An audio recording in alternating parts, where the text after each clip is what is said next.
Hello there, it's Samantha. Welcome back to my channel. If you're new here, hi, my name is Samantha, and this is my channel where I talk all about books. I normally have a hand gesture that goes along with that, but I currently have a cup of tea in my hands, so I couldn't do my signature hand gesture. Anyway, today I'm coming to you with my May wrap-up. It's very late, so I apologize about that, but there has been a lot of more important stuff going on. Before I get into talking about the books that I read, I do want to address the Black Lives Matter movement because this is something that's very important, and as much as I've been talking about this on Twitter and Instagram, I know that there are people who don't follow me there, so I want to use this platform as well because this is just something that we need to talk about and we need to make a change. I will be leaving links in the description to various resources that you need to be looking at. There are so many ways you can help. There are petitions that you can sign. If you have the money, there are places where you can donate. There are so many books that we need to be reading to educate ourselves, and not just anti-racism books, but we also just need to be making sure that we're reading books by Black authors because it's so important to amplify Black voices. There's been a hashtag going around on Twitter where authors are revealing how much they're paid for their books, and there is a massive discrepancy between what white authors get paid and what Black authors get paid. So it's just not okay. We need to make sure that we're promoting books by Black authors just as much, if not more, as we are promoting books by white authors. So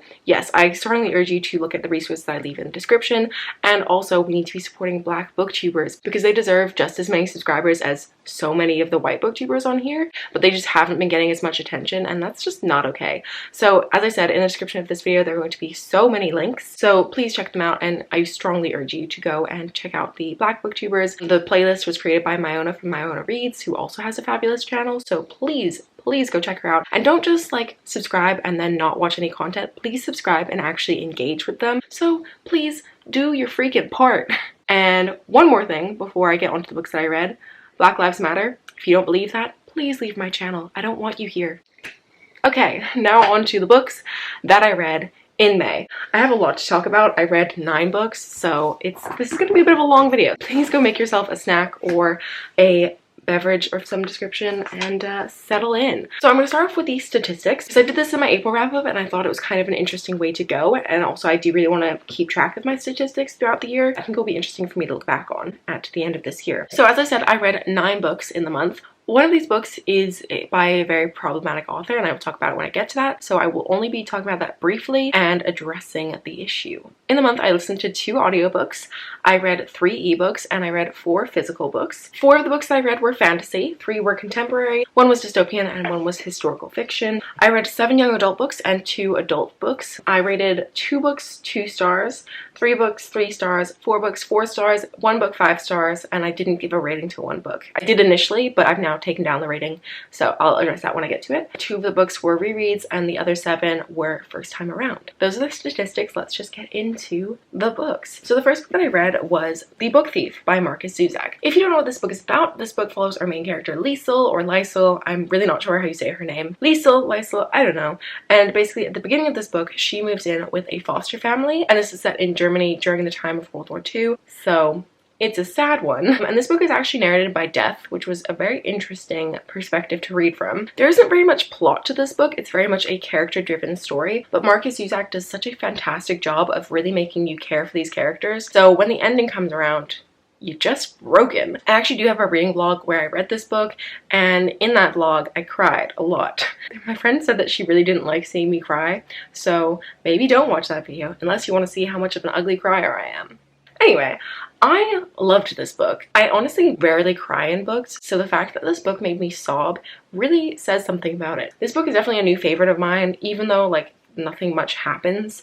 I was just so invested in the characters, and I think that Marcus Zusak has such a beautiful way with words. So I ended up giving it a 5 out of 5 stars, and it is now on my favorite shelf on Goodreads. The second book that I read was The Love Square by Laura Jane Williams. This is a book that I got from NetGalley for review, and it isn't actually out. It comes out on the 9th of July, so keep your eyes out for it if you're interested. But this book basically follows our main character, Penny Bridge, and she has a pretty successful cafe in London called Bridges, and she's pretty happy with her life apart from the fact that she's not been very successful in the relationship department, and she really feels like that is what is lacking from her life. And then one day she meets this guy called Francesco, and they just hit it off, and they have this 2-week whirlwind romance and are really falling for each other. And then unfortunately Penny's uncle gets sick, and he asks that she comes and runs his pub in Derbyshire for a year. And if you don't know, like, I don't know the geography of England very well, but London and Derbyshire are really far away. So she and Francesco decide that they are not going to do long distance, and then she goes to Derbyshire, and all of a sudden there are two other guys who are also interested in her, and then she finds herself in a bit of a love square. I end up giving this book a 2 out of 5 stars. I really wanted to love it because it sounded like something that would be just kind of fun. Oh, sorry, by the way, I'm petting my cat if you're wondering what my arm is doing. But I ended up really not liking it. I had a couple of issues with this book. First of all, Penny was one of the most annoying characters to read about. She complained a lot about taking this job in Derbyshire, but she had no obligation to do it apart from the fact that, you know, she loved her uncle, which, like, is a great reason to do it. But she complained about it so much. It was like, if you really didn't want to do it that much, you didn't have to. She was also really selfish. I just didn't like her at all. I also didn't like any of the love interests. I found that her and Francesco didn't really have any chemistry. Like, they felt like friends, like really, really like friends. And whilst their friendship was part of the story, it didn't really feel like they had the romantic connection there. There was another love interest called Thomas, and he was just really annoying. And then he and the third love interest, Priyesh, just really creeped me out. And I don't really know why, but like every time they did anything like sexy, it literally made my skin crawl, and I really can't explain it. It was just something to do with her writing, just made it really like uncomfortable to read. And normally I don't have an issue with sex scenes, but honestly this was just really creepy. I also found that the plot was really boring. I also just didn't like her particular writing style. There were certain things which just really irked me, and this is kind of nitpicky, but for example, she like over-explained technology a lot. I have receipts. My first example of this was she said she held down the record button and slid it up so that it locked, meaning she could talk at length without needing to keep her finger pressed down. And another one was, then she went to contacts and hit I by Christian's name, scrolling down to block his number. Okay, boomer, we know how to use a phone. I just found things like that to be really annoying because, like, so the main character was 30, so this is kind of geared around that sort of age, right? 30-year-olds, I can only assume, do not need a lesson on how to use a phone. That just really irritated me. What I did like was her sister, Clementine. There was quite a bit of LGBT representation. I cannot speak to whether or not this was good representation. I also enjoyed the hardship from Penny's past because she had cancer when she was 25, I think. So I do think that added an element to the story, but it didn't redeem it. It was not good. I didn't like it. Anyway, the next book that I read was the book by the problematic author, and I do just want to talk about it briefly to address it. I read the 6th Harry Potter book in the month. I have talked about Harry Potter a lot on my channel because it was a big part of my childhood and getting me into reading, but she has just done too much terrible stuff, and I do not feel comfortable rereading her books anymore. I know that talking about them can be hurtful to the people who she's discriminated against. She said a lot of terrible things about trans people, especially recently. So I think that this is the end of me and Harry Potter. And this is the book that I rated 5 stars, and then I've now taken off my ratings. I've taken off my ratings of all the books on Goodreads. I do still have them on my red shelf, well, mainly because it counts towards my Goodreads goal, but I think that I'm done with them because I just don't want to support her. She's a piece of garbage. So yeah, moving on to more important things. The next book that I read was Date Me, Bryson, Keller by Kevin Van Wy. This was another arc that I got from NetGalley, but it is now out. It came out on the 21st of May. This book follows our main character Kai, and Kai is in his senior year of high school. He's kind of awkward. He's not popular, but he's also not like the bottom of the food chain. He's just kind of one of those people who exists. And he is gay, but he hasn't come out yet because he just wants to get through this last year of high school without everyone knowing and making assumptions about him. And also his family is very religious, so he's worried about any repercussions within familial relationships. There's this boy called Bryson Keller, who's one of the popular boys in school, and he was dared to date someone new every single week, and it has to be the first person who asks him out on a Monday morning, and he's doing this up until spring break, I believe. And so one day, Kai, spur of the moment, asks him out. So there's this element of fake dating as well as like a secret relationship happening over the course of the novel. The lines between what's fake and what's real start to blur a bit. This was a pretty fun story. It did definitely have darker elements to it. I have to say my favorite character was Bryson. He was just such a nice character to read about. He was so friendly and kind to everyone, despite the fact that like he was popular, and often in books and films and stuff, the popular characters are just kind of horrible people. But I liked the fact that he was actually really nice. I also really liked Kai, and I really felt angry at the people who were hurting him. But my slight issue with this book was the pacing. It was just a little bit off for me because I thought that the beginning was really great and I was really enjoying reading it. The middle started to drag a little bit for me, and then at the end everything was just wrapped up a little bit too quickly for me. Also, the book took place over a 2-week span, and I really think it would have benefited from taking place over the course of a month, just because I think that would have made it slightly more realistic. But I do understand like when you're a teenager, things do tend to move pretty quickly. Even though I'm not a teenager anymore, I remember the days because it hasn't been that long. Overall, this was a really quick and enjoyable read, and I ended up giving it a 3.5 out of 5 stars, and I would definitely recommend it, especially this month as it's Pride Month. The next book that I read was a massive book, and that was Kingdom of Ash by Sarah J. Maas. I finally finished reading the Throne of Glass series. I was taking part in the Throne of Glass read-along, which was happening last year, which was hosted by Brittany from Brittany's Book Find and Cassie from Sassy Cassie. I actually was in one of the live shows, but I wasn't in any of the others because I fell so far behind. And so I finally read this book. I was really intimidated by it because it's massive. It's 1,000 pages long, and this is actually the longest book I've ever read. I did end up really enjoying it. I do think that things wrapped up pretty well. There was a lot of talk of war in this book, so it did get a little bit boring from time to time. I ended up giving it a 4 out of 5 stars. And if you don't know what Throne of Glass is about, basically it is a young adult fantasy series following our main character Selena Sarafian. And in the first book she is a slave, and at the beginning of the book she is approached by the captain of the guard, and she's given the opportunity to take part in this competition to become the king's champion, which is basically like the king's personal assassin. And then it just goes on from there. The first 2 books kind of are mainly focusing around that sort of plotline, and from the 3rd book onwards there's definitely a lot more fantasy elements involved. Would I recommend this series? I don't know. I actually think I'm going to do a video talking about whether or not you should read this series. But I do love the 4th book a lot. The 4th book is perfection.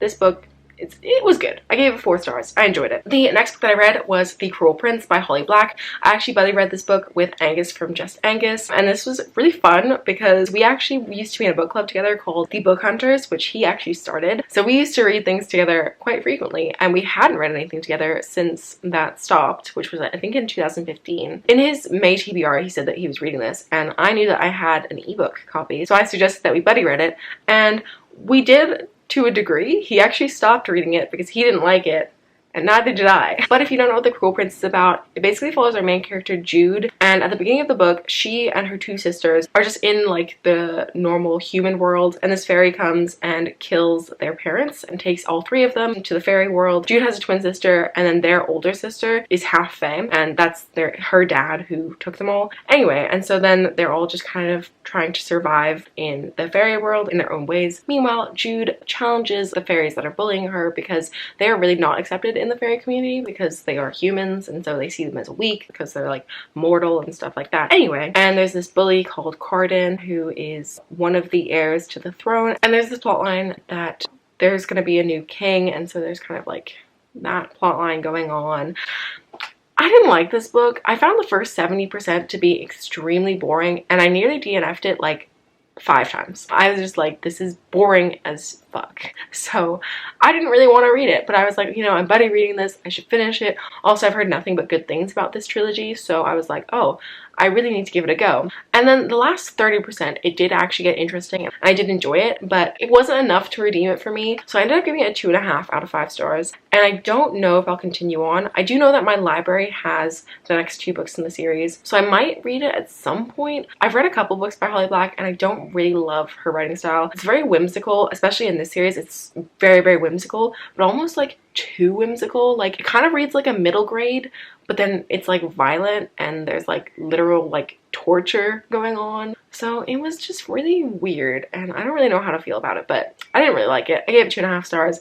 I don't think I'll continue on, but we'll see. The next book that I read, we're almost there, I promise, was Can You Keep a Secret by Sophie Kinsella. This was actually my first book by Sophie Kinsella, and I had no idea that she was British until I picked this up. Because, I don't know, I think I saw the Confessions of a Shopaholic movie when I was like pretty young, and because the characters in that were American, I just assumed that she was American, but no, she's English. So this was like brand new information for me. Anyway, this book follows our main character Emma, and Emma is I think 25, and she's got this boyfriend who she doesn't really love, but she feels like she should stay with him because things in her life haven't exactly gone to plan, and he's like, you know, he's a solid boyfriend. He's a, you know, a good boyfriend, even if the chemistry isn't really there. And she's also had like 4 different jobs. She's not super successful at her current job. Anyway, at the very beginning of this book, she is on a flight home, and she is sitting next to this guy, and they hit some turbulence, and she's like super scared of flying. So she ends up just spilling all of her secrets to this guy. And then on Monday morning, he walks into the office, and it turns out that he is the CEO of her company. And it just kind of goes from there. I did enjoy this book, but this definitely wasn't my favorite thing ever. It was quite a quick read, and it was pretty fun, but the love interest, he did something that was so unforgivable, and yet our main character forgave him, which just really just rubbed me the wrong way because I'm like, no. No, you really should not have forgiven him. He was garbage. And I think I would have preferred it if maybe like at the end of this book she had met someone new or something like that. Just not forgiving this piece of trash. Also, there were definitely some jokes in here which were offensive. This was written in 2004, I think, but still, those jokes are just not okay, and especially not nowadays. So yeah, I ended up giving it a 3 out of 5 stars. It was enjoyable, slightly problematic, but you know, I don't know. I do think I'll read more books by her in the future, but yeah, this was just, it was okay.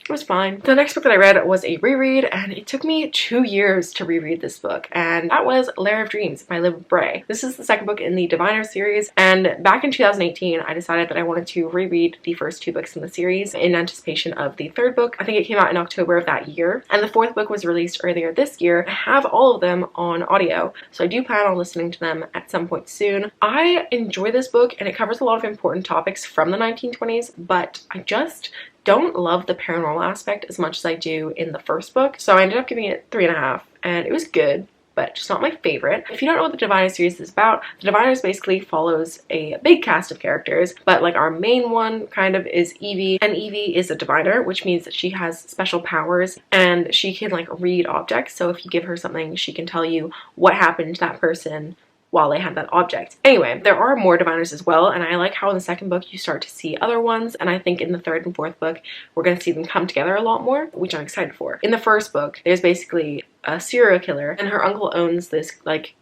weird museum, and so they're somehow brought into the investigation, and it's a really fun time. A little bit spooky, but not too bad. Like, I'm a complete wimp and I'm able to read this, so trust me, you'll probably be fine reading it. I really enjoy the books. The narration is really good, and if you like a 1920s setting, this is probably the book for you. I enjoyed it, but not as much as the first one, and I will be continuing on with the series at some point soon. Alright, I'm sorry that this video is going to be so long, but we're finally on to the last book. The 9th and final book that I read in May was The Ballad of Songbirds and Snakes by Suzanne Collins. I wasn't initially planning on reading this, but when I was doing the buddy read with Angus, he had just got this, and he was talking about how much he was enjoying it, so I decided to pick it up. If you don't know what this book is about, this book is a prequel to The Hunger Games, and it follows the villain from the original trilogy, President Snow, and kind of like how he rose to power a little bit, and it just kind of goes through his thought process. I think a lot of people were worried that this was going to be like kind of a redemption story, and it definitely wasn't. He is just a nasty human being through and through. Basically, it follows him, and it's the 10th Hunger Games, and he is a mentor, and he ends up being a mentor to someone from District 12. Just kind of goes from there. I remember the Hunger Games trilogy being so action-packed, and I haven't read it in years. I do actually plan on rereading it at some point soon. Yeah, I remember those books being really action-packed, and this book was definitely not. This book was definitely a commentary on human nature, and definitely had like some like political theory in it. I did enjoy this book. I ended up giving it a 3.75 out of 5 stars. I was a little bit bored from time to time, but overall I enjoyed the commentary on human nature. I think I had a better appreciation of it than I would have like a year ago, because I took a couple politics classes in the last 2 semesters when I was in Mexico. So I think I had a better understanding of things because of that. And had I not had those classes, I think that I would have just been like, what the fuck is this book? Anyway, I ended up giving it a 3.75. I enjoyed it, but do I think it was necessary? No. Anyway, those were all the books I read in May. Please let me know what books you read down below. I would love to know. That's all that I have for today's video. I'm going to remind you to check out the links in the description below and support the Black Lives Matter movement. I will see you next time I have a video. Bye. Dystopian and taking this jarb. Like, we don't like I'm not 30. I'm nowhere near 30. Oh my god. And I also enjoyed the hardship from Penny's past. Penny Throne Grass fantasy. Oh, my fucking cat. Mildred! Stop it. I'm really sorry. Mildred is being a little bitch. Oh, you can't see her. Shh. Jesus Christ. Oh! That was so fucking stupid, Samantha. Oh my god.